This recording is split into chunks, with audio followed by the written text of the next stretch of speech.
Bom dia, futuras mamães e mamães. O nosso vídeo de hoje é para conversar sobre o ácido fólico.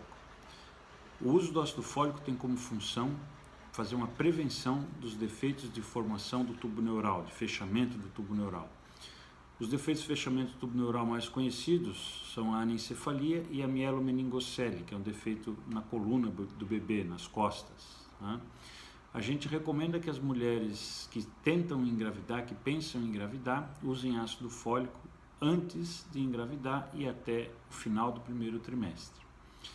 A dosagem recomendada é de 0,4 miligramas por dia, ou 400 microgramas, para as mulheres de baixo risco. As mulheres que têm alto risco devem tomar uma dose maior.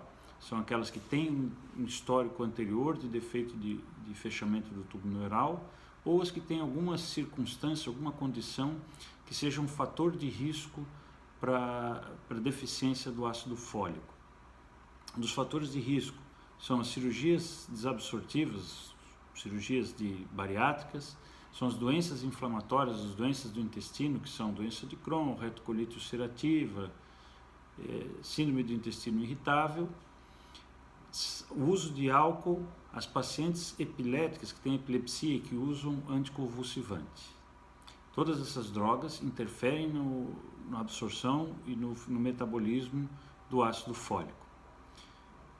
Também a gente tem o ácido fólico na dieta. Alguns alimentos eles são mais ricos em ácido fólico, outros têm um pouco menos. Por exemplo, alimentos ricos em ácido fólico: leite, ovos, fígado, folhas verdes, feijão, ervilhas. Esses alimentos são ricos em ácido fólico.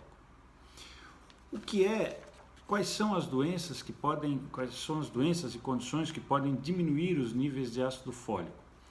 Principalmente os medicamentos, que são a fenitoína, carbamazepina, ácido valproico, medicamentos que estão envolvidos no tratamento da epilepsia, dieta pobre em carboidratos e rica em alimentos orgânicos, porque os alimentos orgânicos eles não passam pelo preparo, pela adubação, e isso aumenta o conteúdo do ácido fólico, a disposição do ácido fólico, as cirurgias mal absortivas, e tem um gene que chama-se tetrametil hidrofolato redutase, é uma enzima que faz conversão do ácido fólico no metabolismo, que é conhecido como MTHFR.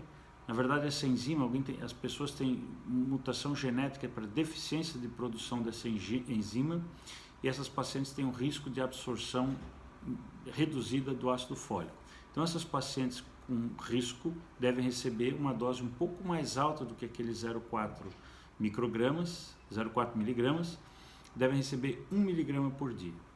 E se a paciente tem um histórico anterior de defeito de fechamento do tubo neural, ou seja, já teve um filho com esse problema, ela também é candidata, ela também deve receber uma dose mais alta de ácido fólico, que daí vão ser 4 a 5 miligramas por dia. Se você está tomando ácido fólico há um mês, você já tem uma proteção satisfatória para engravidar. O ideal é que você comece a tomar 3 meses antes de engravidar, mas um mês já está suficiente, e continuar durante o primeiro trimestre. O defeito de fechamento do tubo neural ele acontece por volta do 26º, 28º dia após a concepção. Então, isso é importante para a gente entender que o mais importante não é tomar o ácido fólico assim que descobriu que está grávida, e sim antes de engravidar.